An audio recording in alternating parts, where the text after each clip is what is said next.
wash over us.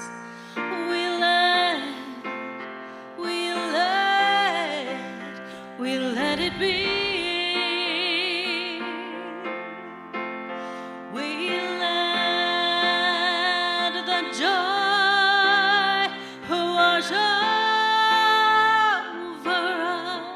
us. We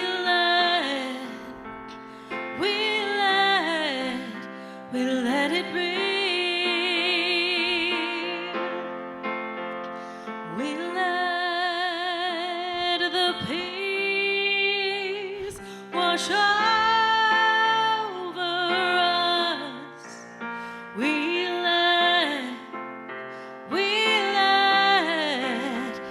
let it be. We let the joy wash over us. Oh, we let it be. Oh, we let the truth wash over us. We let it be. We let it be.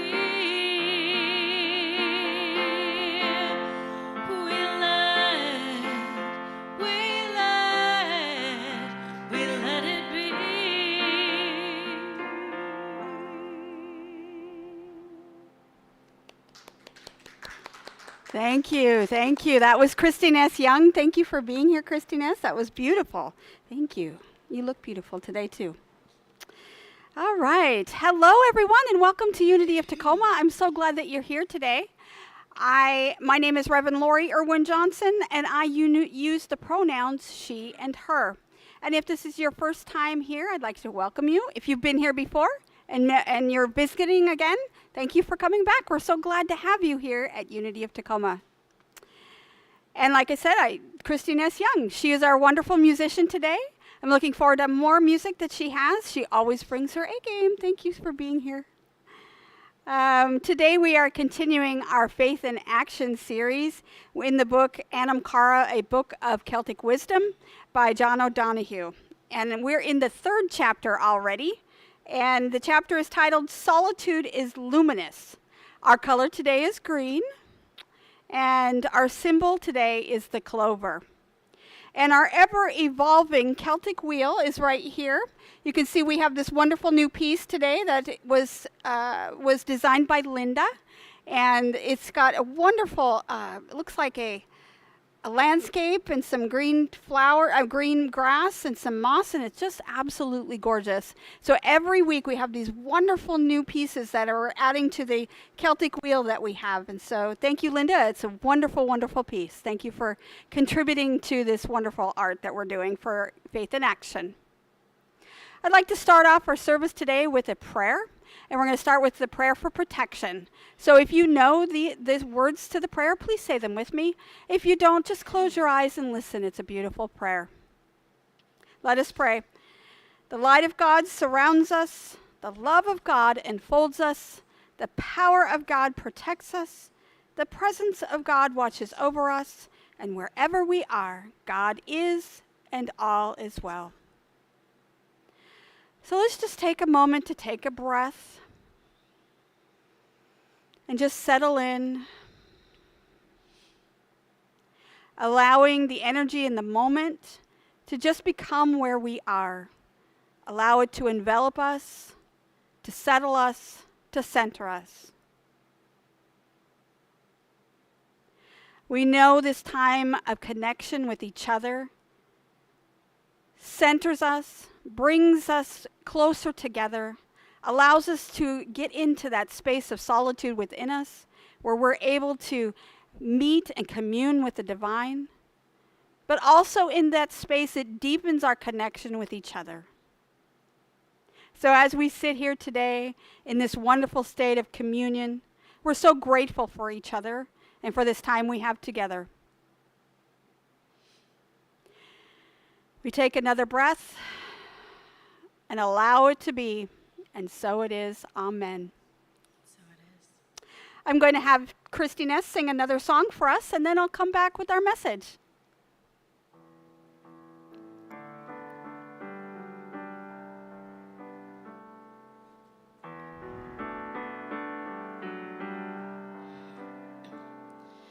Still, my soul be still, and do not fear. The winds of change may rage tomorrow.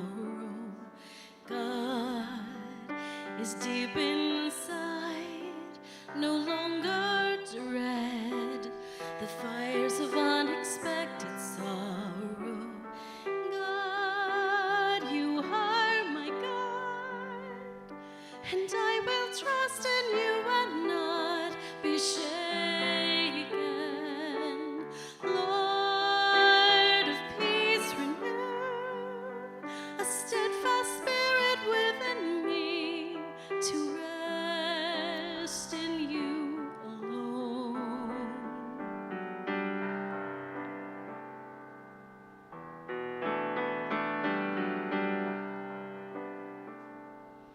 Still, my soul be still.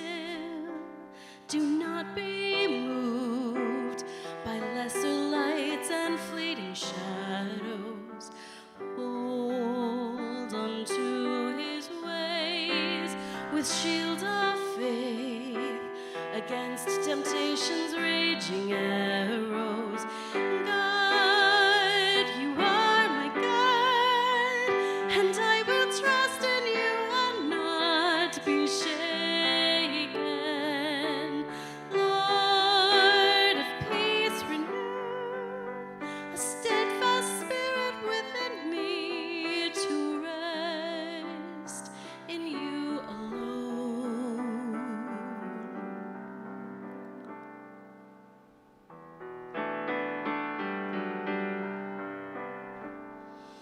Still, my soul be still, and do not forsake the truth you learned in the beginning. Wait in stillness, rest, and hope will rise as stars appear when day is dimming. God is in my heart, and I will trust in life and not be shaken. Lord of peace, renew a steadfast spirit within me to rest in you alone. Rest in you alone.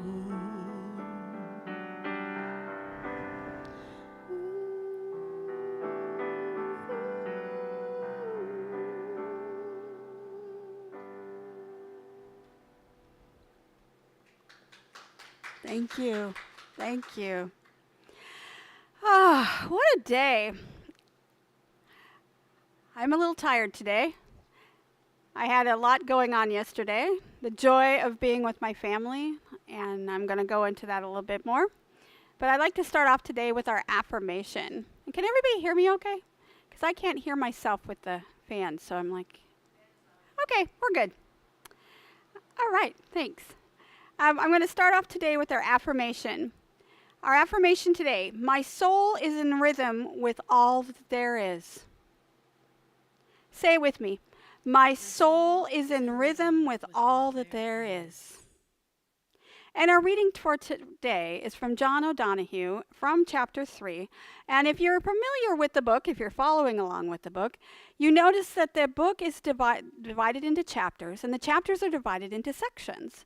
And so he has so many sections within a chapter that I have to choose which one I'm going to talk about.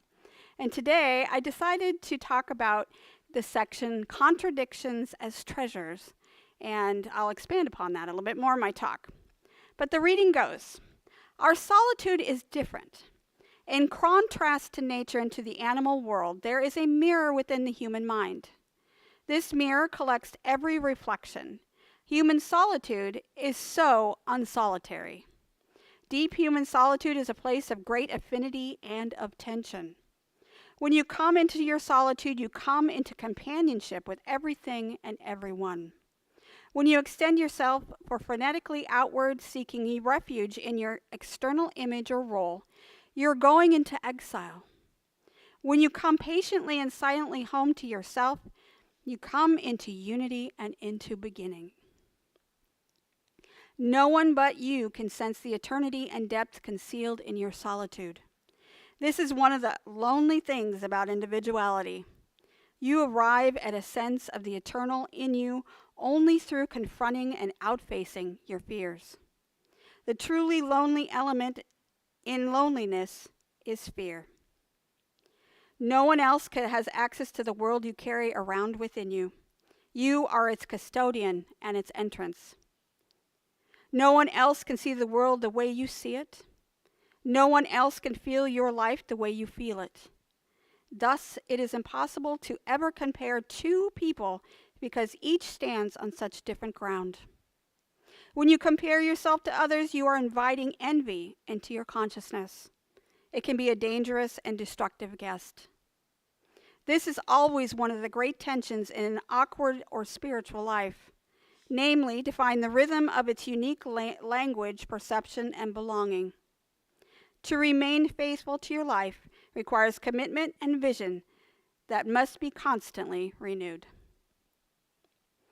And our spiritual lesson today is not from the Bible or any other spiritual teacher that we would consider a spiritual teacher, but it's from Paulo Coelho, from The Alchemist. He says, solitude is not the absence of company, but the moment when our soul is free to speak to us and help us decide what to do with our life. So as we're going through this Anam Cara experience, and those of you that have been with us the last couple of weeks, you understand that silence is so very important to this work, that it's an important aspect to where we're going and how we get to where we're going. So I would like to take this moment to just take a few minutes of silence so we can get centered and we can get open and available for the message that is coming today. So please get into a space that's comfortable. Close your eyes if that's what's comfortable for you. Take a breath and just sit in silence for just a moment.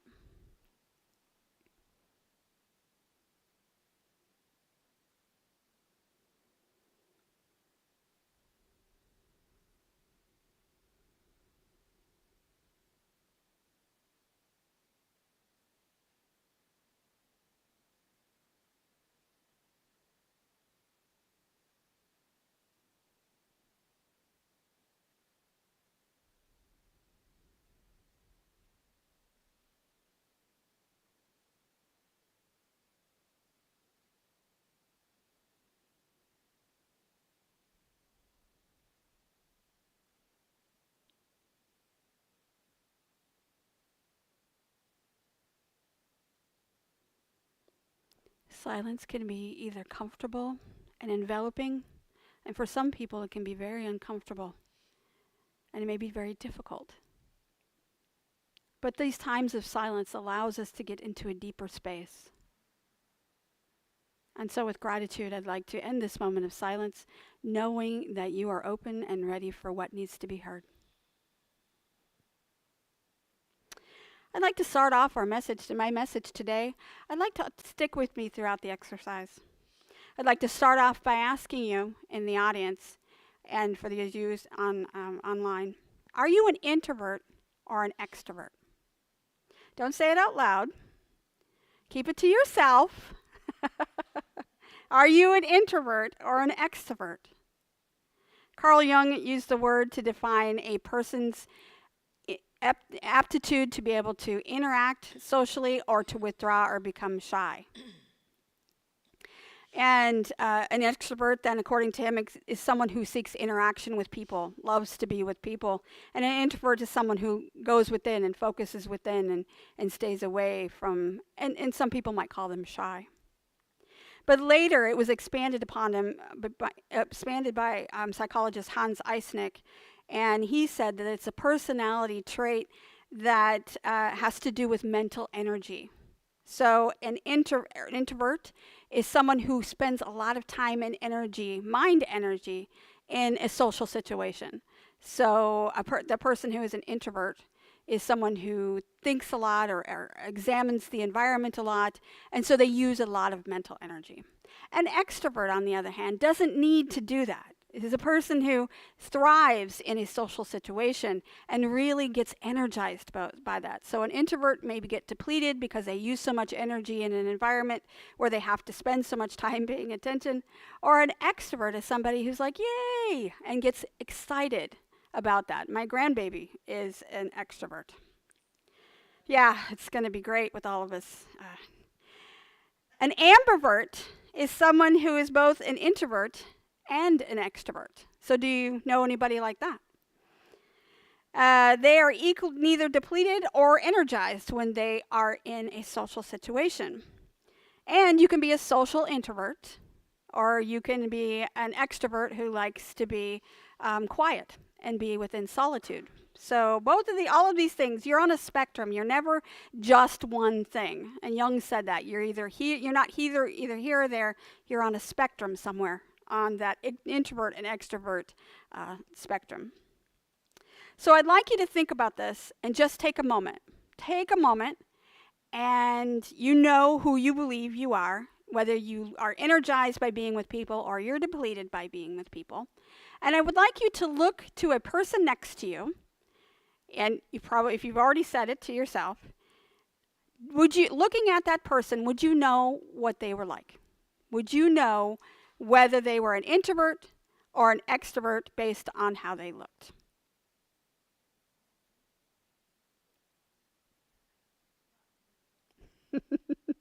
It's not easy to do because not all of us present ourselves as we are. We present ourselves as what people want us to be. It's totally different. But I want you to think about it. The person next to you, would you know, if you just met them today, would you know based on what they look like, whether they were an introvert or an extrovert? And now for those of you online who may be sitting alone watching this, I would like you to look at me. And I would like you to tell me whether you think I am an introvert or an extrovert. And you in the audience as well. Do you think I'm an introvert or an extrovert? I am an introvert. I am a very strong introvert. And even though I do this and I talk and I love to come to church and I interact and I love to play games with my family and I love interaction. So I could consider myself a social introvert. But I am completely and utterly depleted after 4 hours of playing games with my family yesterday. Just totally wiped out and in bed by 8:30. I can completely understand what an introvert goes through because I am one. But most people, if they meet me and they see me online or they see me wherever and I'm talking and I'm socializing and I'm upbeat, they're going to say, oh, she's an extrovert. Absolutely not. I am not even close to an extrovert. I may be a social introvert, but I am not an extrovert. So it's really, really, really difficult to know what a person is on the inside based on how they present themselves on the outside. So whether you're correct or incorrect about your assumption of the person next to you, that's not the point of this exercise. The point is to get you to realize that even though I might know this person or I meet this person at church or I'm sitting next to them and I see how they act, I think I know what they're like, but I really don't. I really don't, because they're presenting the person that you want to see, or they know they should be shown in this social environment. Everyone changes their mask every time they're in a different social situation. John O'Donohue's reading earlier says that no one else has access to the world you carry around within you, and you are its custodian and its entrance. No one else can see the world the way you see it. No one else can feel your life the way that you feel it. And thus it's impossible to ever compare two people because each stands on such different ground. Your experience in life is uniquely yours. You will never meet another person that is exactly like you. You may know and love people that you are in deep relationship with, and you know that person from that relationship, but you'll never know completely what they're thinking and feeling on the inside because they are totally unique and they are unlike you in so many ways. You may be an introvert, like on the inside, but you may work in a job where you have to be an extrovert. You have to be outgoing and you have to see that. But I promise you that introvert is going to go home and probably take a nap after a long day of working like that. Or you may be an extrovert who works in an office and does taxes for other people, which for an extrovert, I would think that would be difficult. However, when they get to interact with the people, that's maybe where they find their joy. That may be what makes them happy. And so it's really hard to tell based on the job they do or how they're presenting in the world, how they're really feeling on the inside. I saw this really cute cartoon yesterday. It was a little comic, and it was exactly for this. It was like the difference between extroversion and introversion. There was one guy gets a text saying, oh, the plans were canceled, and he was totally devastated. He was terrible. He was all sad, and he had a little tear. And then the same guy who was an introvert gets the, oh, plans are canceled, and he's jumping for joy because he's like, yay, I don't have to put that on. I don't have to put out that energy. So that is absolutely what an introvert and extrovert is. Somebody canceled plans, and and then there's me who's like, oh, yes, I can put my pajama pants on and I can go to bed. And so this is really the difference. You never know for sure what a person is going to be like unless you really know who they truly are. And then even then, you're lacking in the depth because you are the only person that knows who you are. In the book, John O'Donohue talks about solitude as an important connection to everything and everyone. And that seems counterintuitive because you would think as an extrovert, you think, oh, my connection comes with my interaction with other people. And that's not what John O'Donohue is talking about. He's talking about when you get into this connection of your soul and the divine, you are in the same space with each and every person, even though you're not socially interacting with them. The energy is still shared. You are still within the same space. You are still unified and still in the same place. But others may feel like they're not connected. Those extroverts in the world that need to be social love to come to church, and that's wonderful because then they are able to have both worlds. They can interact and still connect with the divine at the same time. So there's all these kinds of opportunities for both introverts and extroverts to be able to celebrate the divine, and John talks about that a little bit. Not in those words, but that's how we're talking about it today. And he reminds us that we never have to be alone.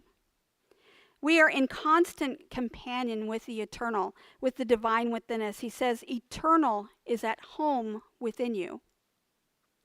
And with this realization, we can find comfort and rejuvenation within our own souls without the instruction or the interaction with the environment.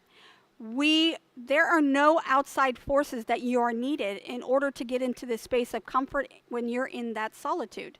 Whether you're an outgoing person or a person who loves to be inward and focus on themselves and focus on the divine within, you still can interact with each other even though you're not in the same space by going inside and getting into that space of solitude.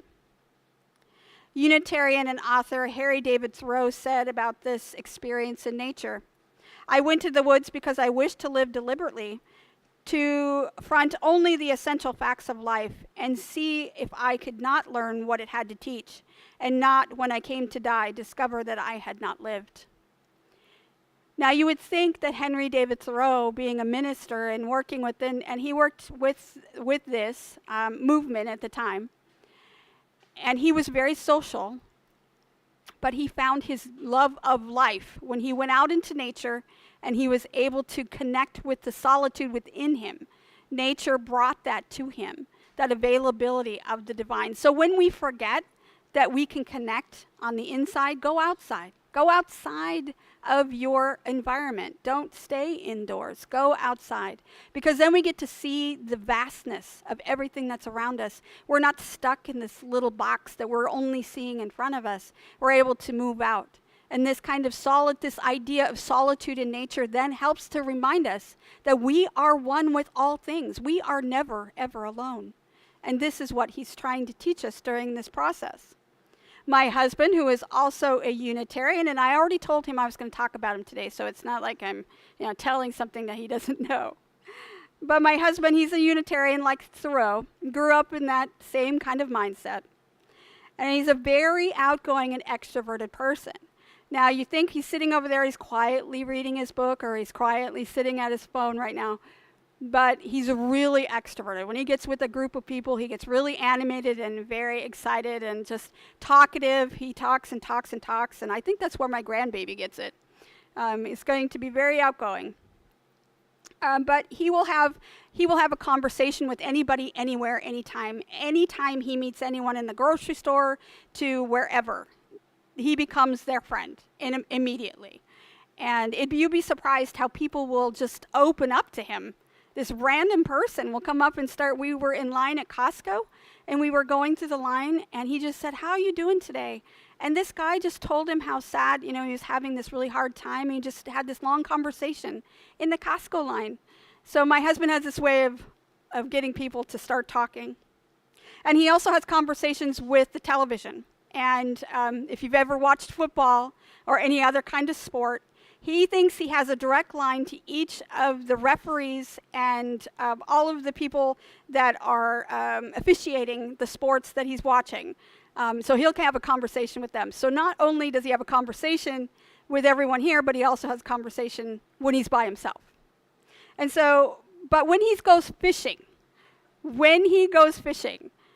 he can stand on the bank of a river and cast and cast and cast for hours and hours and just himself, no one else around, and never say a word. So he is an extrovert who finds comfort in the solitude of fishing. He really enjoys he gets into that Zen moment, and that is where he touches the divine in that nature environment, and he really loves it. I don't know, he may talk to the fish, I'm not there, but I do know he gets really into that Zen space. So even though we might have a tendency to be one way or the other, introverted or extroverted, it doesn't really mean that we are stuck in that mold. So if we come to the idea that we are an introvert, like me, it doesn't mean that I can't try to be more social. I just need to work within that boundary. I need to understand that after a couple of hours of playing games with my kids, I need to say, I need to step away from this for a minute. Yeah, I'm out this round because it's just too much. And I had to do that, and they know that. And I stepped away, went and got a drink, went to go pet my cat, just got into a space, and then I was able to go back. And I was able to rejuvenate just a little bit. So you can push the boundaries of what your innate tendency is by just changing your mind and being open to the possibility that you can be different than you are. You're not stuck in that mold. And we can find that there is comfort. If you are an extrovert, that you do not have to fear being alone. Because there's comfort in solitude. There's comfort in being with yourself or in nature. And you can be connected with all that there is, and you don't feel alone. This is the point of, I believe, this portion of chapter 3 in the book. I believe it's teaching us that no matter what your tendency is, what your belief system is, what your personality traits are, you can find comfort and connection no matter whether you're sitting in a group of people or you're sitting at home alone, or if you're sitting on a rock next to a river casting a fishing line. It doesn't matter where you are connected with all that there is and the divine. So if you are an introvert and you want to connect with this solitude, you can go into meditation, you can go into prayer, you can do that and make that an intentional for yourself. That will give you some kind of connection and upliftment because you're going within your guidelines. What works for you? If you are an extrovert and you want to connect with that divine, take a yoga class with other people. Then you can center yourself and be in an environment with other people. You can have both and. You don't have to choose one or the other. John so eloquently put it in the book The shape of each soul is different. There is a secret destiny for each person. When you endeavor to repeat what others have done or force yourself into a preset mode, you betray your individuality. We need to return to the solitude within to find again the dream that lies at the heart of the soul. We need to feel the dream with wonder of a child approaching a threshold of discovery. When we rediscover our childlike nature, we enter into a world of gentle possibility. Consequently, we will find ourselves more frequently at that place, at the place of ease, delight, and celebration. The false burdens fall away, and we come into the rhythm of ourselves. So with that, let's take another moment of silence, connecting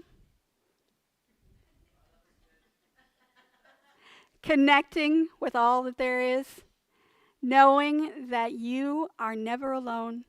Whether you're sitting in this room with people or you're sitting at home alone, you are connected with the one, the all, the source, the universe, with God.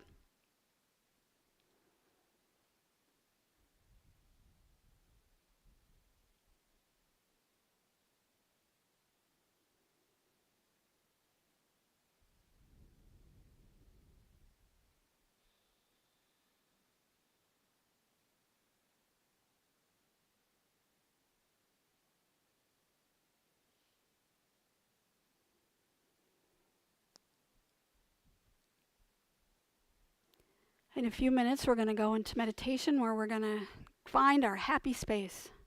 First, I'm going to have ChristineEss take us into that meditation with song.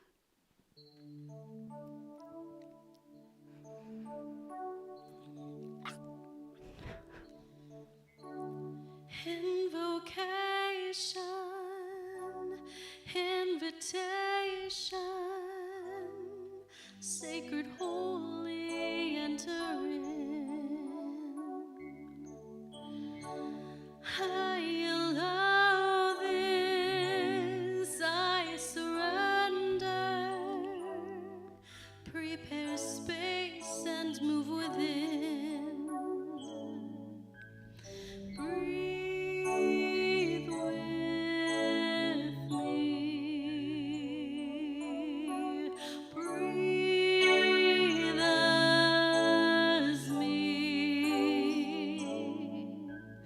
Breathe through me. Breath of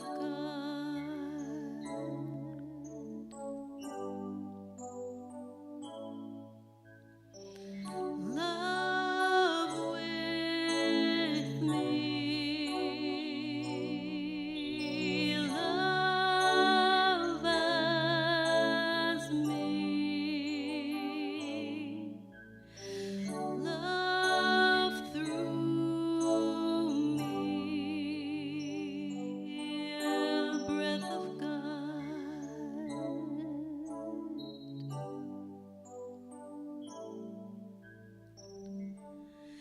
Invocation, invitation, sacred, holy, enter in. I allow this, I surrender. Prepare space and move within. Shine with me, shine as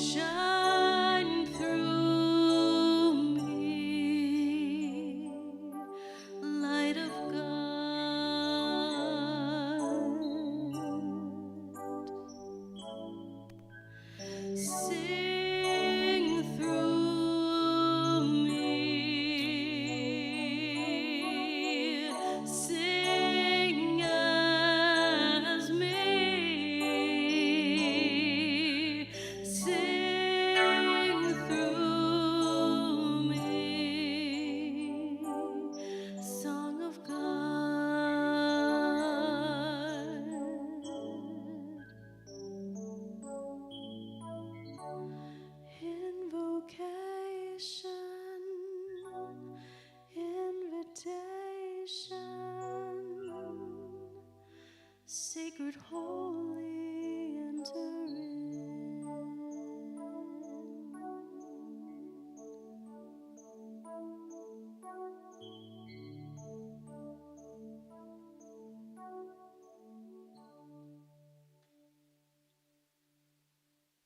Everyone take a breath and settle in. That song takes you into that space of meditation, allowing,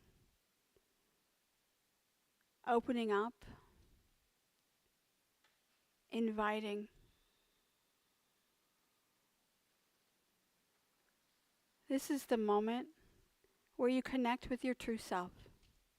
There is nothing outside other than my words that are influencing anything at all. You are being, you're present, and in this moment, you're open to accepting, to hearing, to allowing. Take another deep breath. Allow yourself to feel comfortable where you're sitting. Go within. And in your mind's eye, I'd like you to bring up your favorite place. No matter what that is. For some people, that may be in the woods or on a beach. For you extroverts out there, you may be interested in being with your friends, playing games with your family. Whatever that is, bring it up into your mind. What is your favorite place?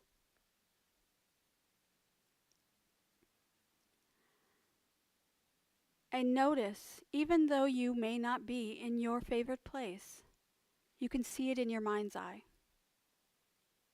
You can feel it in your body. If there are flowers or other things that invite your senses to open up, or you may see something wonderful or beautiful, or hear some wonderful music. What is it about that place that makes it so special for you? Feel that in your heart.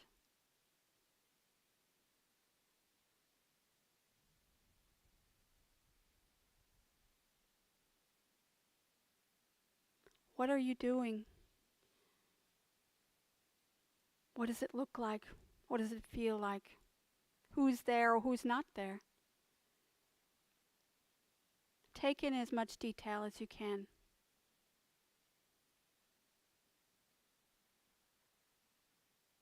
For some people, it's like watching a movie. For other people, you're completely immersed in it, like you're part of that movie. Try to bring your awareness into it, that you are in that space. That you step into that picture, that idea, that movie that's in front of you, that now you are part of it.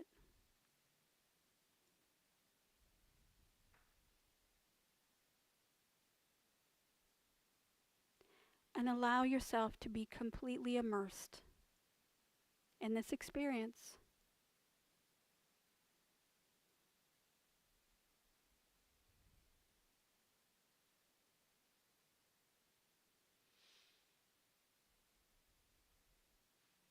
And you can notice that even though you're not physically there, your heart is there. Your mind is there. Your senses are there. John O'Donohue talks about the thoughts as senses, as they are a gateway to your senses, and vice versa. You can visit this space any place, anytime, no matter what you're doing or where you're at. You can close your eyes and visit your happy place whenever you would like. And in this space, you feel love, you feel joy, you feel bliss, because this is where you find that you are home. Home is not necessarily a place you live, but a place you dwell. And that can be within yourself, or it can be anywhere that you're at. You come home to yourself. You're home to your own soul.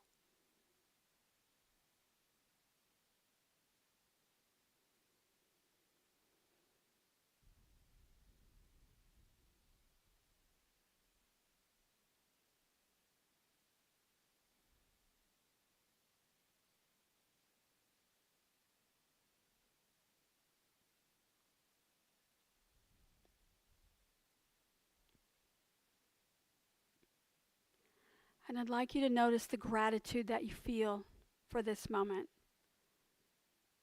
Gratitude for this space, these people, these things that are happening in your happy place. You're so grateful to have it. And you can have it any time you'd like. All you have to do is take the time to go within. Focus on the solitude that's there. Because solitude is not necessarily a lonely space. It is a place where you can go to connect.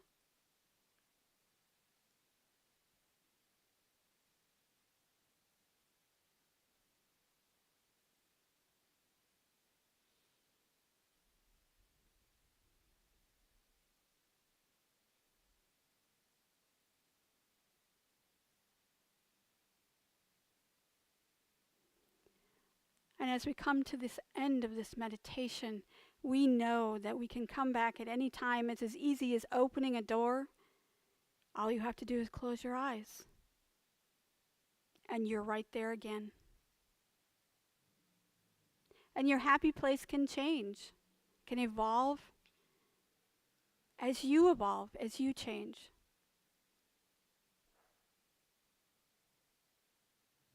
Take a deep breath. Become aware of your body again. Allowing yourself to feel the surface that you're sitting on. That you are here in this physical realm. Another deep breath.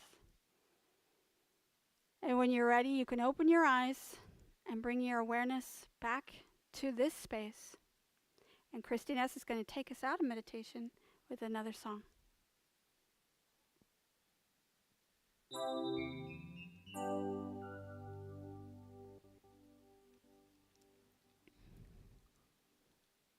Little shift in some piano voice there. You got a light, you got a light, and it's shining out for everyone to see. You got a light, you got a light, and it's shining out for everyone to see. And by some kind of miracle, now I feel that light in me. You got a light, you got a light, and it's shining out for everyone to see. You got a light, you got a light, and it's shining out for everyone to see. And by some kind of miracle, now I feel that light in me.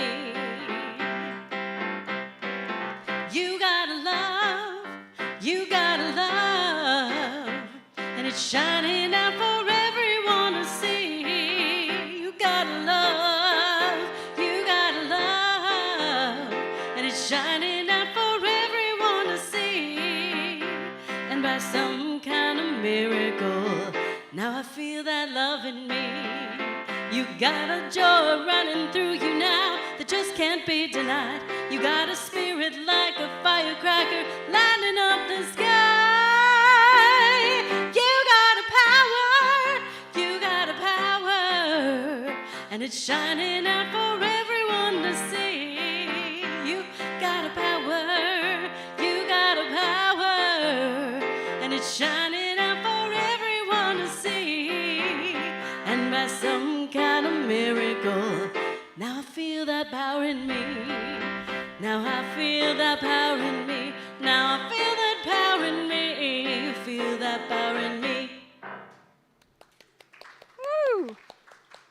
That woke us up. Thank you. Thank you. Oh, we've come to the portion of our service where we open our hearts to give. Now, over the next couple of weeks, you'll be getting emails and correspondence about intentional giving for the year 2023. For those of you who are here or familiar with intentional giving, as we plan our ministry, the missions for the following year, we start to look at where can we give more, where can we open up more. And so this is going to be happening over the next couple of weeks, and we're really excited about where we're going as a church and where we're going as an organization. Lots of things on the horizon, so just be part of the movement and open your hearts and allow yourself to be with us and to be present. There are several ways that you can give if you would like. You can go to our Facebook page and give using the donate button at www.facebook.com/Unity of Tacoma, and you can give via PayPal and Facebook. You can go to our website at unityoftacoma.org/donate to also give via PayPal.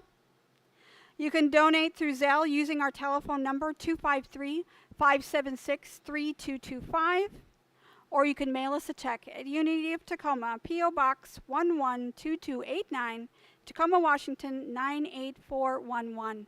And if you're here present in the building with us, we have a prosperity box in the back. If you're inclined or moved to do so, you can place whatever you would like in that. And as we prepare to give, I'd like you to hold the prosperity and abundance within your hand, flowing through you and as you.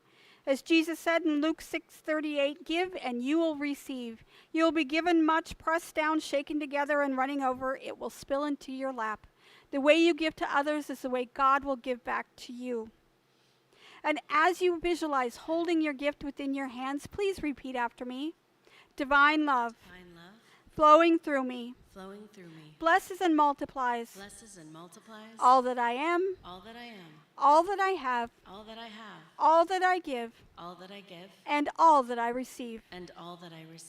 I am grateful for my blessings today. And I am grateful in every way. And so it is. Amen. May the blessings of your gifts bring so many blessings back to you. We're so grateful for each and every one of you here at Unity of Tacoma. We have several announcements. Next Sunday, October 30th, is costume optional. I put that in parentheses because I would really like to see your costumes.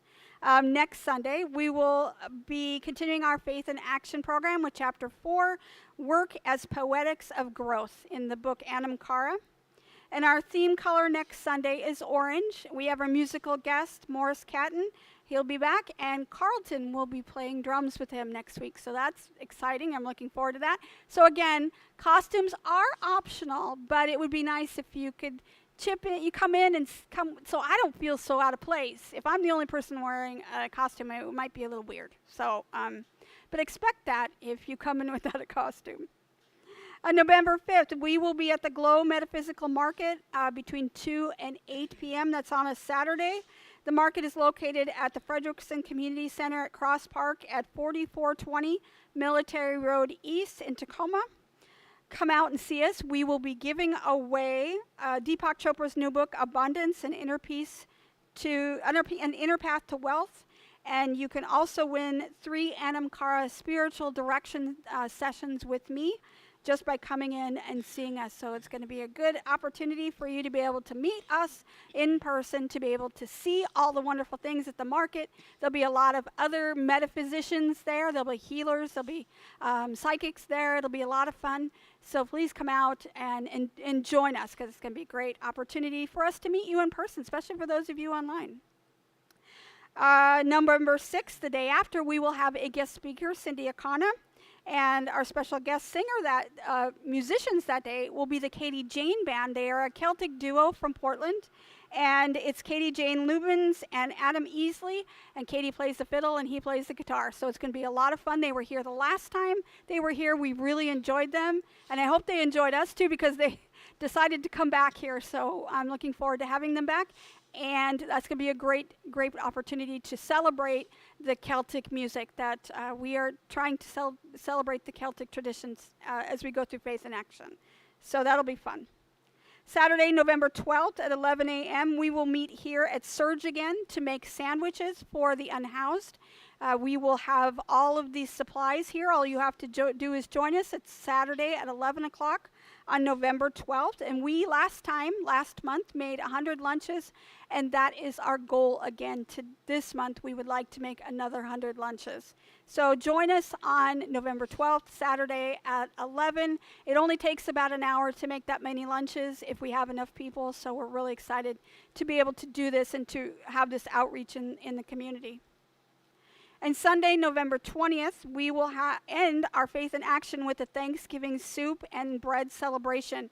So myself and Denise and Marcia are going to provide 3 different soups, and Carlton is going to bring some dessert. So I will have a sign up next week, so you can sign up for something that you would like to bring. So please join us on that day after our service. We're going to have soup and bread and dessert, and of course, connection and company with each other. So that'll be a lot of fun. We'll be ending out our Faith in Action series. And finally, our benediction for today, of course, is from Don O'Donohue from chapter 3. It's a blessing of solitude. May you recognize in your life the presence, power, and light of your soul. May you realize that you are never alone, that your soul in its brightness and belonging connects you intimately with the rhythm of the universe. May you have respect for your own individuality and difference.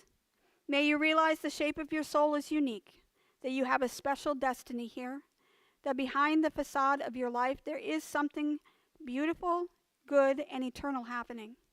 May you learn to see yourself with the same delight, pride, and expectation with which God sees you in every moment. Thank you so much for being here. Thank you for joining us online. I'm so glad you were able to be with us here today. And ChristineEss is going to take us out with our peace song. If you are here and can stand, great. Please do so. If you are online and you want to stand as well, please do so. And sing out loud, because this is a beautiful song. It's lots of fun, and we do it every week.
Thank you so much, everyone. You have a wonderful week.